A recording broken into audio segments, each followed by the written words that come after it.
The world's most iconic pyramids, Giza in Egypt, Teotihuacan in Mexico, and the Mayan pyramids of Tikal in Guatemala are just a few of the most spectacular wonders that man has forged with his own hand. Millions of people make the long pilgrimage across the globe every year to pay homage to these ancient monuments. But what if one of the world's largest pyramids, one of epic physical proportions, with laser precision celestial alignment, sits tantalizingly close to us?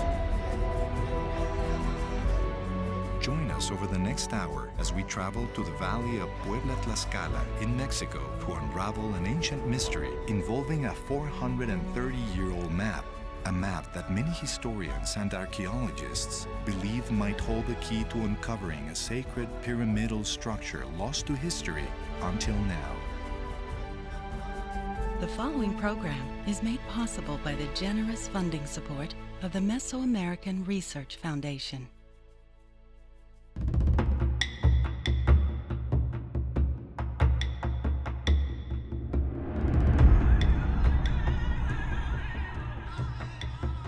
For millennia, man has reached for the heavens. Even as they seek understanding, Earth's inhabitants look to emulate their celestial vision. Their efforts dot the globe. For thousands of years, the largest structures on Earth were pyramids. Built near the year 2560 BC, the Great Pyramid of Giza was the tallest man-made structure for more than 3,800 years. But it was not the largest.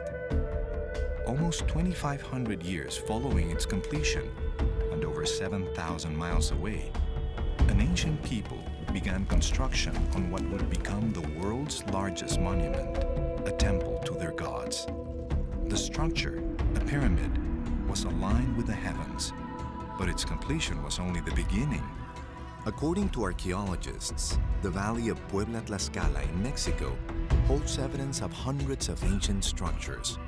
Structures that were aligned in careful patterns that imitated sacred space. This really has a lot to do with worshiping the pristine perfection that we find in the heavens. The stars, they're always on time. They never fail us. You're always facing a question. Was this ancient knowledge? One of the few clues that remain is an ancient map. A map that was carefully redrawn and passed down from generation to generation. Through infrared photography, through X-ray photography, we now feel that we, for the first time, are seeing the Mapa as it was painted and imagined almost 500 years ago.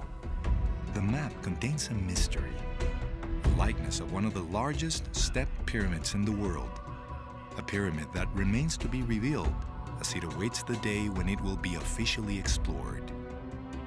Like any artist, he drew what he was seeing. On the valley floor lies a natural hill, a hill that is revered by the local people, a hill that some say contains the very pyramid shown on the ancient map. People think that Teotón is a pyramid because it has been proven. No evidence supports that, but that it was in use is evident. Look, we've removed the rock and found a floor beneath. We have found necklaces, pre-Hispanic seals, plates used for offerings. The collection is very beautiful and rich. The problem is, it wasn't excavated by archaeologists, so a great deal of information was lost. Was it by chance or careful planning?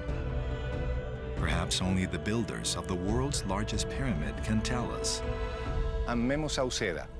Come with me as we share this wonderful but improbable story.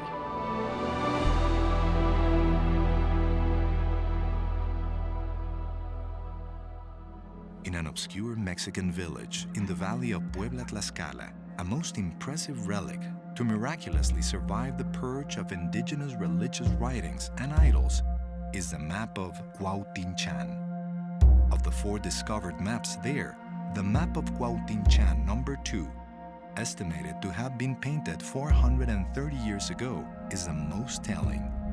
This map, hidden in a monastery for hundreds of years, is a history of the people living in the Puebla Valley, a key to the sacred landscape and to discoveries yet to be uncovered. Here in the village of Cuauhtínchan, in the Mexican state of Puebla, stands an old colonial church and the convent built in the 16th century. The convent is built on the remnants of a pyramid built long before the arrival of the Spaniards. In the convent, 4 codices of great significance were discovered in 1891. Today, they are referred to as the Maps of Cuauhtínchan. The discovery of the maps by Enrique Orozco was something of a surprise. Documents of this antiquity seldom age well, but the dry climate of the Puebla Valley was instrumental in their survival. Even more surprising was the nature of the documents themselves. The conquest of Mexico by Spanish conquistadores left few cultural iconographic materials. Discovery of suspicious documents could lead to severe punishments and certain destruction of the documents. But a note from an 1877 archive inventory mentioned a file of documents that were very old and todo inútil, completely useless. However, the note continues, it was decided that the maps should be saved because they were old. Somehow, the maps had slipped past the scrutiny of overzealous priests and the black market web of relics dealers, the fate of an estimated 90% of Mesoamerican artifacts. The map of Cuauhtínchan number 2 describes a pilgrimage, a ritual, and the cultural journey from man's birth that ends here, at the town of Cuauhtínchan, where it was discovered. One of the things that makes this document so valuable is of the thousands of these pre-Columbian pictorial manuscripts that were existent when the Spaniards arrived, only 15 have survived. And these 15 were spread all over the European world. Through infrared and X-ray photography, the map has been digitally restored and authenticated, revealing a series of layers, images that have yet to be completely interpreted. Created approximately 450 years ago, it was declared a monumento histórico, a historical monument, in 1963 by INA, Mexico's National Institute of Anthropology and History. The map is now housed in the Amparo Museum in Puebla. The map covers an area roughly the size of Connecticut and Rhode Island. Its northwest corner is the valley of Teotihuacan. Canted at a 17-degree angle, its borders include Cuernavaca on the west and Veracruz and Oaxaca on the east and south. While some landmarks are easily recognizable, others are the genesis of legend, and some refer to events that happened long before the estimated creation of the map itself. The left side of the map tells the story of creation. The farmers and city dwellers working together to form a community. Through sacrifices, myths, and encounters with gods, the map depicts the story of Puebla ancestors founding their town. The story ends on the right side of the map, an expansive space more ordered and organized like a map. And then it enters the valley of Puebla, and we actually see the valley laid out. I have stood on mountaintops and looked at hills that are portrayed in the map and see that outline precisely on the landscape. The map of Cuauhtínchan number 2, or MC2, merges history and myth with a relationship to the cosmos playing a central role as we trace the journey from the place of origin to the sacred city of Cholula and to their eventual land of inheritance, Cuauhtínchan.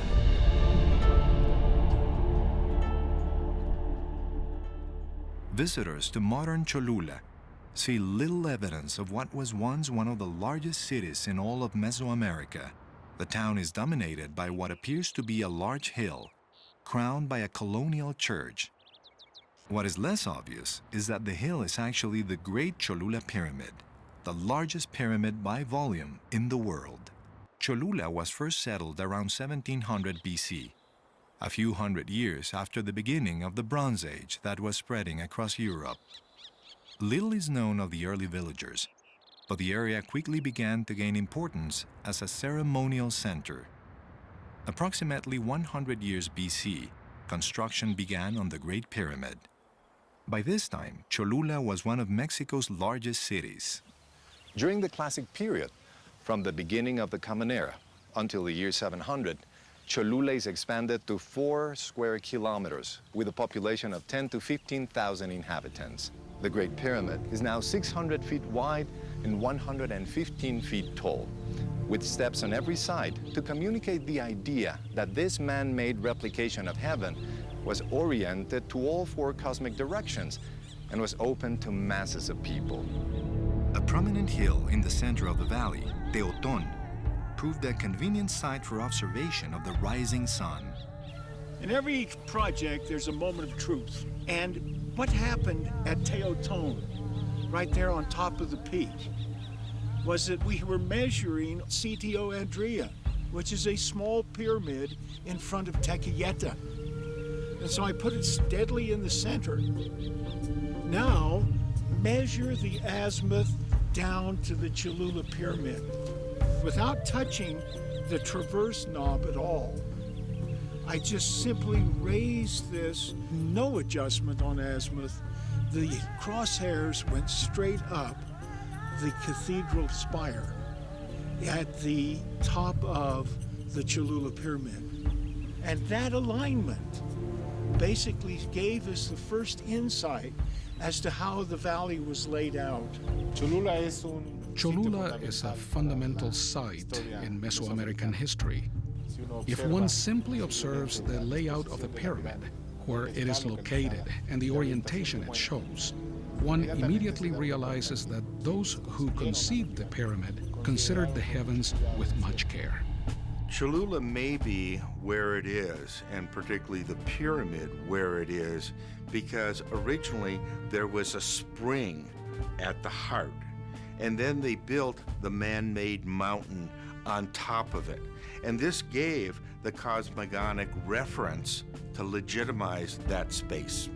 The city of Cholula would eventually cover 10 square kilometers and house 30 to 50,000 inhabitants. In 1519, at the height of Spanish expansionism, Hernán Cortés stood with 400 men and thousands of Tlaxcalan allies at the edge of Cholula, the cultural center in the great Aztec Empire, as an invited guest of Montezuma II, the emperor of the Aztecs. The breadth and beauty of the city impressed the Spaniards. This state is very fertile under cultivation, and the exterior of the city is more beautiful than any in Spain. I have counted 400 mosques and as many towers. This city is more suitable for the Spaniards to inhabit than any of the towns we have yet seen. Hernán Cortés. Cortés sent word to the King of Spain, unless Montezuma and his royals appear before me to profess allegiance to and to submit themselves to your highness, I should march against them and destroy them as rebels who refuse to submit to the government of your majesty. Montezuma conceded, but Cortés learned that the proposed submission by natives at Cholula was a betrayal. Montezuma had secretly planned to attack Cortés and his men. Once inside the city, the conquistadores, in turn, surprised their hosts and began slaughtering the inhabitants.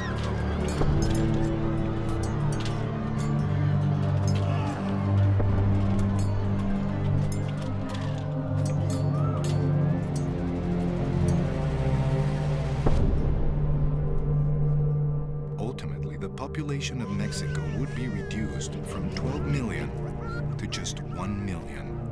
5,000 idols and relics were destroyed by the Spanish friars and the soldiers under the command of Hernán Cortés. They felt the need to purge this non-Christian society of their pagan idols and temples. Cortés vowed to tear down 365 of the city's temples and replace each with a church, one for every day of the year. The Great Pyramid of Cholula, however, survived. Whether it was covered with earth by the native peoples to protect it from the conquistadores, as legend suggests, or was simply buried by time, it was likely that it was a tree-covered hill at the time of the Spanish invasion. Cortés had no idea what lay beneath his feet. In modern times, the pyramid has revealed itself to archaeologists who have excavated the pyramid's stairways, platforms, altars, and over 5 miles of tunnels that are hidden to the casual observer.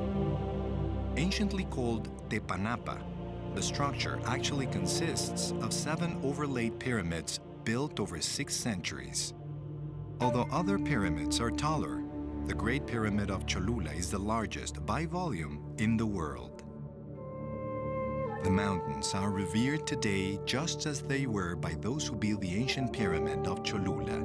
The prominent and solitary mountain rises in the center of the Puebla-Tlaxcala plain. It is called by many names: Matlalcueye, Matlalcueyetl, La Malinche, and Malinci. It is revered by the natives as a giver of life. Though the ancient temples are gone, some cities destroyed, modern peoples continue to look to the skies and Malinche for aid. Those who live in the shadow of the sacred mountain find comfort in its unchanging presence.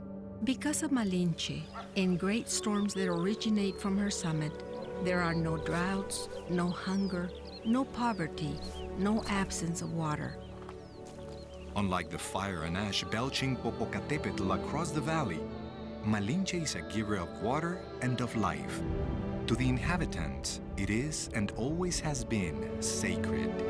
I was there and I watched as I was driving along Malinche, and over a couple of hours, a circle of clouds formed around the top of the peak and got larger and larger until the whole valley was covered in clouds, and then it started raining. And it perfectly represented the Mesoamerican belief that rain is actually coming out of the mountain.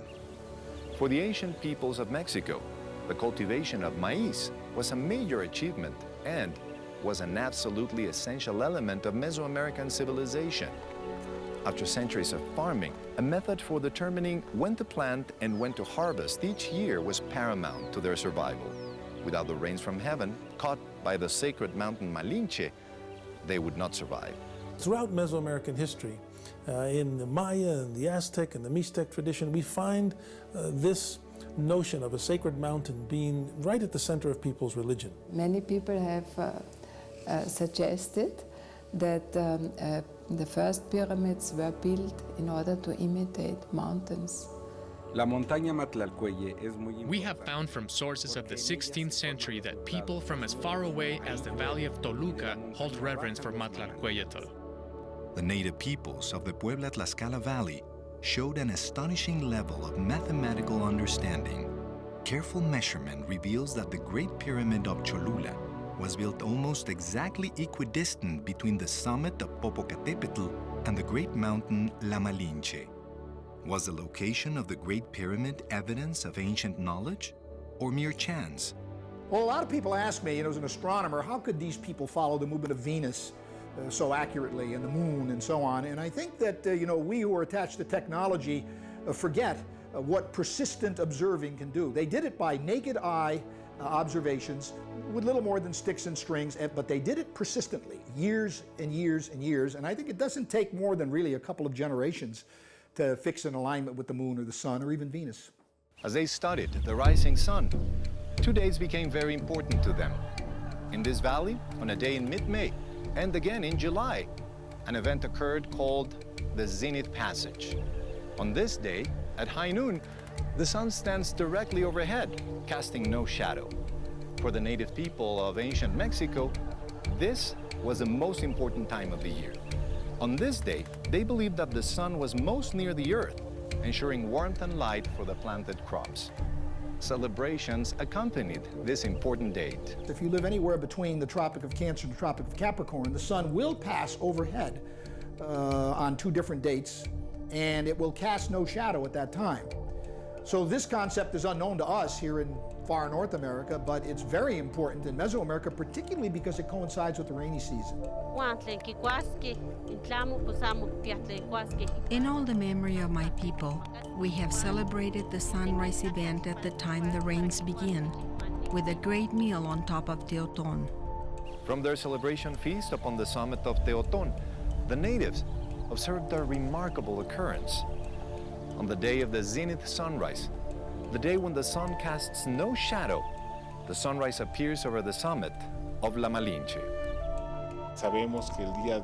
From this site, on the 15th of May, the day of zenith passage, we see the sunrise in a spectacular fashion over the summit of La Malinche.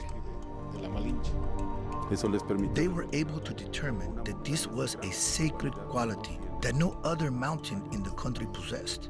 In this case, Mapa de Cuauhtínchan is precisely an astronomical marker of the horizon.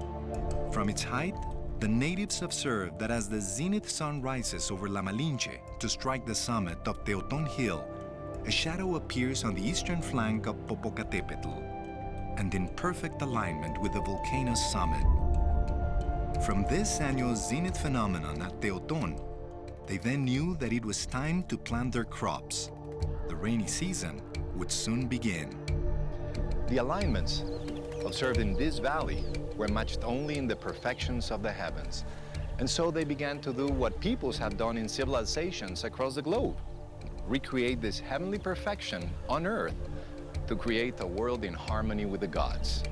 It would take years, even generations of careful observation to fully understand the relationship of constellations to the landscape of this region. And once understood, it only seems natural that the relationship be expanded upon with the building of temples and other sacred structures, and documented for the generations to come. Perhaps one of the most famous examples of celestial alignments comes from Teotihuacan, north of Mexico City. Here you've got a principle dedicated to keeping alignments with the mountain on the north. There is the great Avenue of the Dead that points to the mountain on the north, which just happens to perfectly encapsulate the Pyramid of the Moon. There's no question here that these are our mountains to the gods that we're building here. And if you look in the literature, Padre Sahagún, the great chronicler, even tells us that they built their pyramids as their mountains to the gods. This concept, called cosmovision, as evidenced in many lands, describes how a culture attempts to use monuments, architecture, landscape, and other aspects of civilization to connect with and emulate the celestial sphere. In this valley, they began with the naturally occurring points, then built their temples or pyramids to line up with the stars and the sun. Now, a logical question might be, well, why would they align their temples that way? And I think this really has a lot to do with worshiping the pristine perfection that we find in the heavens. Here are the gods of the sky moving around with regularity and precision that is beyond any other kind of precision you see in nature. For example, you'll never be able to set a good calendar by looking at rainfall or when the roses bud or when the animals come out of their burrows. But the stars, they're always on time. They never fail us. And so one gathers the impression that the great powers that rule are really the ones that rule the sky. And of course, we want to look up to them. We want to build our temples to them. We want to, as the Aztecs say, to pay our debt to them. From the great standing stones of Stonehenge, to the pyramids of Giza, to major structures at Chaco Canyon in New Mexico, and especially at Teotihuacan, north of Mexico City, diverse cultures have invested centuries of labor to show their desire to align themselves with the cosmos. The pyramids here in the Puebla Valley are no different. Careful study reveals that the Great Pyramid of Cholula was built exactly equidistant between the sacred mountain La Malinche and the smoking mountain Popocatépetl. An alignment from Cholula through an ancient site, Sitio Andrea, leads us to a prominent hill, Teoton. This same hill is aligned with La Malinche and Popocatépetl on the day of the zenith sunrise passage. Celestial observation and native celebrations have been part of the hill Teoton for centuries. Could Teoton hold secrets yet to be discovered? Perhaps the map of Cuauhtínchan is the key. Our ancient map is full of actual landmarks, but also ritual and symbolism. It contains sacred places where the ancients meet the gods. It contains pathways and palaces. So, what is myth? And what is reality? Careful study of this ancient document could lead us to fresh evidence of ancient culture, newly discovered artifacts that, if documented, could lead to a dozen other ancient revelations, a hidden world waiting to be discovered.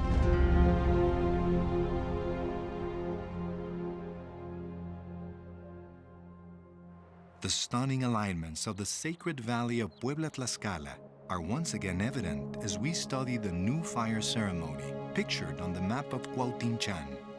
Images of heavenly bodies are found in tales, myths, and sacred texts in several Mesoamerican languages. Images include the sun, the moon, and even Venus. The impact of one constellation becomes apparent when we look at some of the ancient alignments found on the valley floor. 16th century historian Bernardino de Sahagún tells us of an important event called the New Fire Ceremony. Through the long nights of November and December, sky watchers of this ancient time observed the constellation Orion and waited for the precise night when the belt would line up vertically on the horizon. Orion is our hunter, of course, the familiar belt stars and the sword. He is defending himself against Taurus. He's been placed in the sky because he was stung in the heel by Scorpio. Well, that's all Western lore.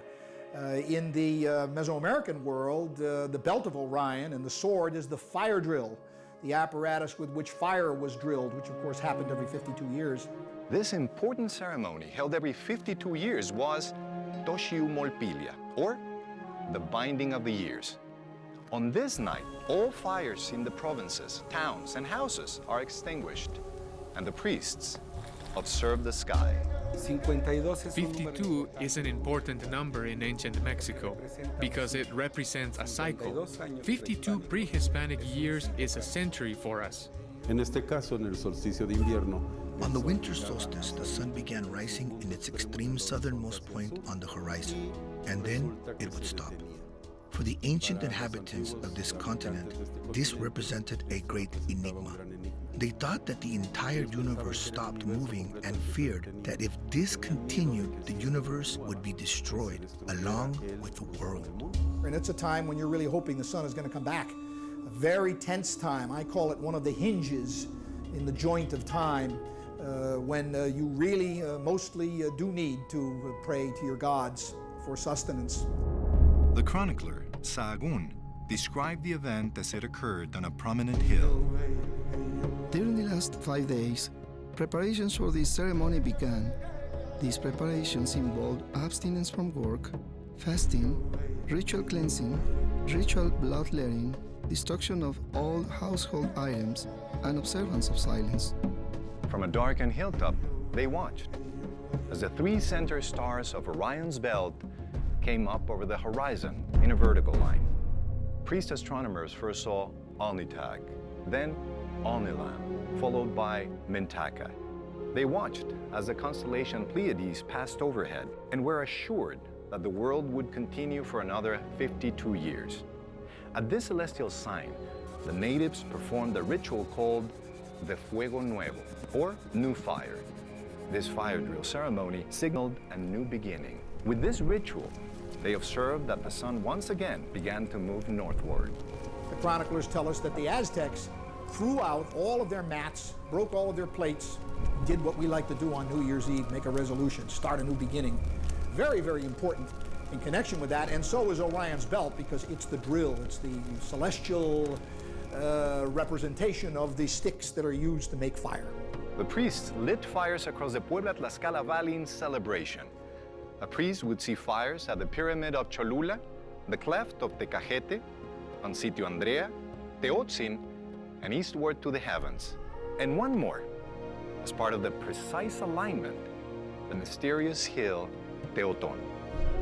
And so the sacred place is christened again once every 52 years, when all the stars align with the man-made and natural markers, and a fire is lit on the hill Teoton, where heaven and earth meet. The thing is that you're always facing a question. Was this ancient knowledge? Did this information really work its way down through these people and arrive into the 21st century intact? Well, not completely. We don't expect that. I think it'd be ridiculous to expect that it would be perfect. But sufficient amount of it did in this case. The ancients carefully aligned Cholula's Great Pyramid with astronomical markers, the Pleiades, the constellation Orion, and the land sites at Teotzin, Sitio Andrea, and Tecajete. Is it coincidence that part of this precise alignment is the mysterious hill Teoton? On the day of the sunrise zenith passage, when the midday sun casts no shadow, the native sky watchers observed that the sun rose over La Malinche and followed a path over Montero Hill, over the hill at Teoton, and continued to the smoking mountain Popocatépetl. A second line following the Cholula fire drill alignment passes from Cholula through Sitio Andrea, past Teoton, and westward. Continuing on that line, we discover an ancient archaeological site named Apatlaco. By connecting the outlying points, a shape develops, almost a rectangle. Inside the rectangle are formed two scalene triangles, which are identical in shape. Their corresponding sides and angles are equal, and both pairs of sides are parallel.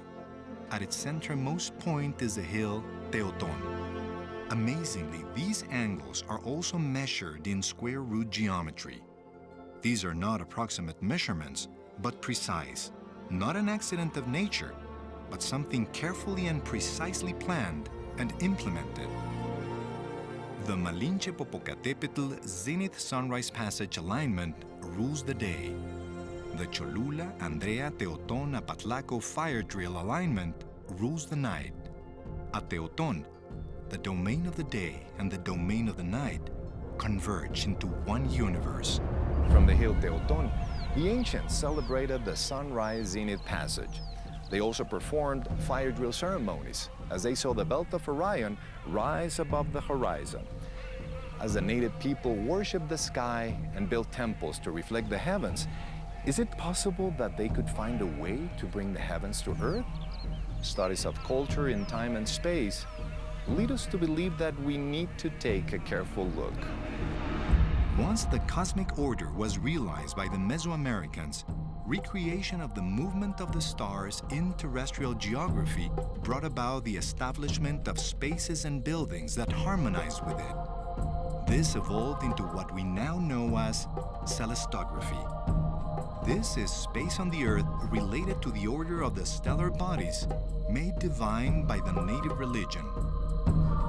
It is believed that several ancient cultures created structures to imitate the constellation of Orion. Perhaps best known are the pyramids of Giza in Egypt. The three great pyramids match the stars of Orion's belt to perfection. A lesser-known example is found in Chaco Canyon in New Mexico. Here we are in a case in which the canyon has 7 central populations that imitate the form of the constellation Orion. We are sure of this because the central star of the constellation Orion is Pueblo Bonito, which is the principal pueblo here in Choco Canyon. The other two stars of Orion's belt line up with Pueblo del Arroyo and Chetroquetl. They observed the constellation of Orion as it is shown from heaven. They invited it here to Earth. The remarkable accuracy of this pattern on the ground reflects a surprisingly advanced understanding of astronomy and geometry by sky watchers around the world. The pattern of the constellation Orion is repeated once again on the Earth in ancient Mexico. At the belt center was the star Al-Nilam. In a strategically placed site on the valley floor was Teoton. If Teoton represents Al-Nilam, then we should be able to find other ancient sites that represent the constellation Orion. Is it possible? Some scientists and researchers think so. Native sky watchers observe the heavens by studying celestial images reflected in bowls of water. The resulting reflections were inverted mirror images. it becomes evident that these sky watchers use the same method of water reflecting the stars. Watching the heavens reflected in a pool of water is peculiar to Native Americans from Central America and the western parts of the United States. They visualize the gods observing the heavens and earth from their dwellings, high above the valley floor. If we consider this celestial view through the heavens and Orion, and project an image of the constellation onto the valley below, we would see it just as the ancient natives viewed it, in a bowl of water. The reversed constellation now lines up with sites on the valley floor. Our belt star, Alnitak, is aligned with Calpan, and now Mintaka is paired with the conical-shaped hill of Teteolotitla. the stars fit, the heavens and earth unite. Is it coincidence or ancient knowledge? We may never know, but the number of both man-made and natural sites that find a match is remarkable. Anthropologists and astronomers agree that the pre-Columbian priests observed the sky to take solar and stellar readings for calendrical purposes. But is it possible that 2,000 years ago, these ancient people were capable of applying these observations and making the necessary mathematical calculations to perform extensive land surveys that would allow them to create these stunning alignments? Evidence of what lies in the Puebla-Tlaxcala Valley leads us to believe that the answer is yes. Teoton, just like the other hills here in the Zapotec region, is depicted on the map of Cuauhtínchan because it was on the route that the Toltecs followed on their way to Cholula. What we see as an earthen hill today is painted on that ancient map not as a hill, but as a colossal stepped pyramid. Hundreds of ancient artifacts from 1200 to well over 2,000 years old have been found by the local residents all around the hill Teoton. Every time someone comes to work his land, they find artifacts. It happens frequently in this region. Working closely with the National Institute of Anthropology and History, the owners have placed these artifacts on display at their new museum in Yancuitlapan. They have found pieces from the Teotihuacan era, Maya era, and Olmec era. And this tells us that Teoton was the center of an important cultural involvement in that time because many cultures came to make offerings at Teoton. The remains that are found around Teoton lead to the belief that it was one of the most important pyramids of the time because of its height. Local farmers and construction workers often find artifacts while moving earth and ash. But the extraction by inexperienced residents prevents the care and study needed to answer essential questions. You tell me you found that piece higher up in the dirt, but how much higher? We know it is more recent because of the way it is made, but a lot of the information is lost. Objects found near Teoton have been associated with artifacts of the same time period from nearby Cholula. That a society lived and worshipped here is clear. We know that the artifacts came from the houses that were 700 BC to 100 AD. We know they came from burials. We know where the sculptures were found. The people believe that Teoton is a pyramid because it has been proven. To be able to say that there is something inside or that under the hill there is a pyramid, the evidence does not allow us to say.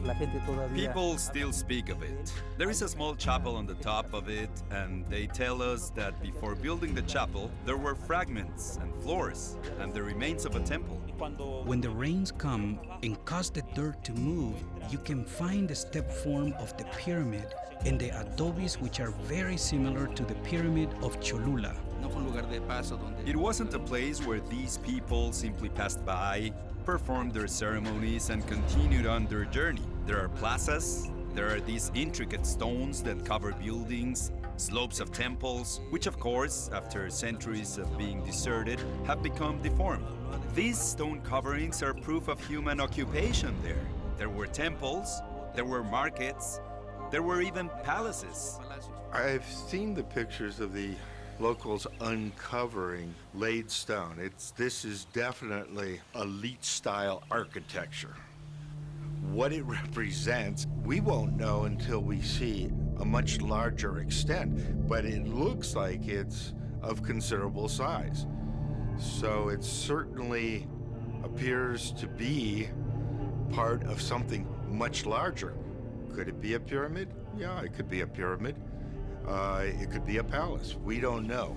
Unfortunately, because it wasn't done by an archaeologist, we have no systematic excavation.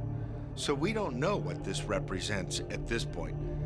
Something important? I would say obviously, but we don't know what it is. Archaeologists continue to work with the local people to establish a strategy in which artifacts can be carefully studied and displayed to benefit local residents and extract needed information. But the question remains, what lies beneath Teoton? Archaeologists conceive that something incredible awaits discovery. Beginning at the formative period in pre-Columbian Mexico, this stepped glyph, which shows up repeatedly on MC2, represents sacred space, usually an underground sanctuary. This space is manifested in subterranean funerary temples or sacred tombs. On the map of Cuauhtínchan, there is a symbol representing a cave on the east side of Teoton, the likes of which has awakened interest in many researchers trying to discover what it is. But it is possible, being that it was a place of worship and a sacred place pre-Hispanically, and that being said, it is not extraordinary that a cave exists on the inside. This symbol of the stepped glyph or stepped fret is really ancient and probably refers to a hill, mountain, or a pyramid, which is also represented in the same way. Pyramids are supposed to represent the sacred mountain, and sacred mountains have caves in them because that's sacred space, and so that represents the ideal cosmogram. The map of Cuauhtínchan shows the hill Teoton to be a stepped pyramid, below which lies sacred space. The map contains images both real and imagined, and yet some claim the map can be read as a map. Compared to the other maps that I've seen, the detail on MC2 is exceptional. It was so carefully copied from iteration to iteration that it made reading of it relatively easy. Like any artist, he drew what he was seeing. And it says, if you're standing here, this is what you'll see. Considering how many sites there are depicted on the map, I am absolutely convinced that the Valley of Puebla is being laid out as it was. If MC2 shows Teoton to be a stepped pyramid, it corroborates testimony by local farmers that they have found cut stone and stepped platforms at several levels just under the surface of this hill. I suspect that Teoton represents the pyramid and that the religious site is actually inside of Teoton. It's entirely possible that there is some type of subterranean structure under this pyramid shown at Teoton. And the reason I say that is this is not uncommon in Mesoamerica. At Teotihuacan, that huge pyramid, the Pyramid of the Sun, actually has a man-made cave underneath it. Beyond the Great Pyramid of Cholula and the mysterious hill Teoton lies another natural hill, Teteolotitla. This hill is included in an unusual number of stunning alignments, unusual perhaps in any other valley in the world. On the day of the Zenith Sunrise Passage, the day that the sun rises directly over La Malinche to intersect with the hill Teoton, a second solar alignment intersects the so-called natural hill Teteolotitla. Extending from the La Malinche summit and Antonio Peak are two parallel planes, a solar alignment connecting the summit of La Malinche with Teoton, and a solar alignment connecting Antonio Peak with Teteolotitla. These two solar lines are parallel and equidistant at all points. I obtained data directly from the Mexican government in charge of all topographical maps took that data directly into the computer and built a 3D model that is accurate down to the meter of this valley. So if it's 500 miles from point A to point B, inside the computer, I'm exactly 500 miles. Then I started lining up these parallel azimuths between La Malinche and Teotón and San Antonio and Teotitla, and there was literally 0 degree of error. It was dead on, exactly mathematically perfect across this valley. The alignments are stunning. Alignments that would not exist without careful placement of the Great Pyramid Cholula and, remarkably, now the hill Teotitla. I am standing on top of Teotitla, a volcanic cone. Then I am asked to measure the angle from winter solstice to Teotón, because the natives have said that the winter solstice sunrise is exactly 90 degrees across Teotitla to Teotón. Calculate the right angle to winter solstice, it fits in less than a degree. This natural feature boasts other notable alignments. From Teotitla, one observes the summer solstice sun rise over the hill Xaltepec, the pyramid Andrea, and the summit of La Malinche, a perfect alignment. From Teotitla, one observes the zenith sun rise over the summit of San Antonio on Malinche, and from Teotitla, one observes the spring and autumn equinox sun rising over the summit of the distant volcano Pico de Orizaba. And even more improbable, when the sun hits Teotitla on the winter solstice, a perfect right angle is measured to the north into the peak of Teotón. This forms a quadruple alignment. This extraordinary coincidence is unparalleled. Is it more than coincidence that the natural hills Teotón and Teotitla are located so strategically? Both solstice and stellar alignments would indicate that they were placed there. But how? The map provides answers to many of these questions. MC2 clearly depicts rivers and roads that can be found today. However, near Teotón and Teotitla, major rivers depicted on the map no longer exist. Standing on Teotón, I used the print of MC2 and looked out across that valley. And there were some hills that weren't there anymore. There's a cultural area that is no longer in existence. They're apparently covered by lava, but they're not in existence today. Sometime in the relatively recent past, the great volcano Popocatépetl erupted. Until the last several years, geologists thought this eruption was a recent event in geologic time, perhaps 50,000 years ago. Millions of tons of ash spewed into the air and a tongue of lava poured from the flank of this volcano. A nearby hill, Teotón, was blasted with rocks and debris. A magma flow 5 miles wide and 8 miles long surrounded another hill on its western flank, Teotitla. Through carbon dating, corn furrows discovered under the lava and ash reveal that instead of 50,000 years ago, the lava flow was very recent, about 2,000 years ago. We know that the eruption took place during the 1st century AD, probably about the middle of that century. And this is based in part on radiocarbon dating, in part from many, many different contexts, in part on artifacts. But also the geologists have helped detail this. There is a lava flow that then covers part of what was laid, the pumice that was laid down with the collapse of the eruptive column. These events were obviously extremely, extremely important in the historical context of the Puebla-Tlaxcala Valley. The hill, Teotitla, has been surrounded by lava for close to 2,000 years. And yet, this same hill is painted on the map of Cuauhtínchan with no trace of lava. Why then would a map that has been so carefully preserved depict the nearby hills without the lava? To answer, we must remember why the map was painted. The map is a history, but also a representation of territory, alliances, and sacred space. The Mapa de Cuauhtínchan presents some of the most vivid imagery of sacred spaces, that is, spaces that were sacred to the indigenous communities in Mexico. What is crucial to understand is that the caves, and especially those caves that are inside of hills, these are the places where the ancestors dwell. They're dead, but they're alive in their own world. Well, anything subterranean is going to be sacred, just right off, because the earth itself is animate and sacred. It is extremely powerful. That's where the most important deities reside. The cave itself is a place that, in a sense, transcends time.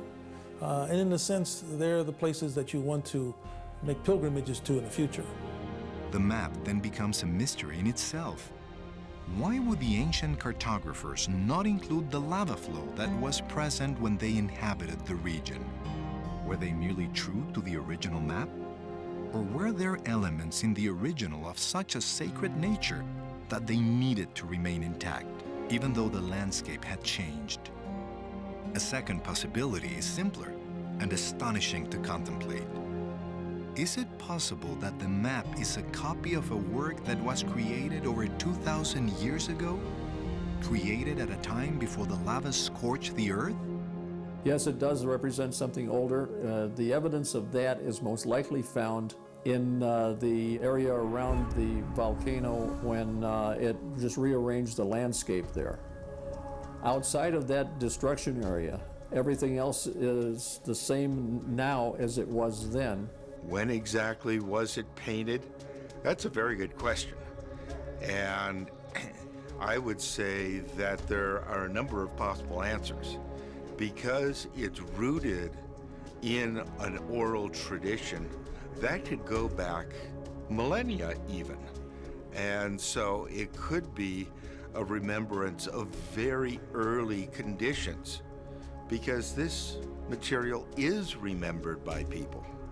Clues, as well as additional questions, are found under the lava surrounding Teteolotitla. Estamos en una mina de lava. We are in front of a lava mine, which is used by the neighboring towns as a place where they extract the rock and sell it to make house foundations, metates and stone jars, and other various types of objects. This lava is a product of the volcano Popocatépetl, which buried the pre-Hispanic inhabitants in this area. This eruption sealed the artifacts in lava and now allows us to see how everything was left by the inhabitants. We find clay pieces, but our job here is to break up the rock. We have to remove the ash so the rocks will fall and we find clay pieces. I don't know what year they would be from, but here we have found different types. Evolutionary process brings about enigmas in nature. Geological features are often unexplainable. Teteolotitla is viewed by most as a natural wonder, but nature seldom creates straight lines. Is it possible that somewhere beneath the crushing tons of lava, somewhere alongside newly discovered artifacts, lies a sanctuary as depicted on MC2? Many questions remain unanswered. Why is this conical-shaped hill aligned perfectly with the celestial pattern in the sky? If the map of Cuauhtínchan II is interpreted correctly, then what lies beneath this hill, Teotón, is a sacred subterranean sanctuary. And if MC2 shows Teotón to be a stepped pyramid, would it help explain testimony by local farmers that they have found cut stone step platforms at several levels just under the surface of this hill? Nearby lies another hill completely covered in lava from the volcano Popocatépetl. Why is this hill positioned in the most improbable location for a quadruple solar alignment? Do these alignments suggest that under the lava, Teteolotitla is actually a man-made hill? The map glyph suggests a sacred site at this very hill. And why does MC2 not depict the lava flow which covers and surrounds the hill Teteolotitla? Could this visual omission suggest that the map is older than 1,000 years, even predating the lava flow of approximately 50 AD? And why do all of the alignments of villages, the Cholula Pyramid, and and sacred hilltops in the Puebla-Tlaxcala Valley point to a mountain called La Malinche? Both natural and man-made sacred sites can be found across the globe. But in all the world, the Puebla-Tlaxcala Valley is unique. Ancient peoples have revered it for centuries to put order to chaos, to create a harmonious universe where their society aligned itself with the heavens, established time from careful observation, and transformed nature into culture, a culture whose secrets we have just begun to discover. What mysteries are yet to be uncovered by further study of ancient geography and native codices? What truths will be uncovered from continued observation of both earth and sky? And what more can we learn from the Map of Cuauhtínchan #2? The only certainty is that the end of the story is yet to be revealed.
This program was made possible by the generous funding support of the Mesoamerican Research Foundation.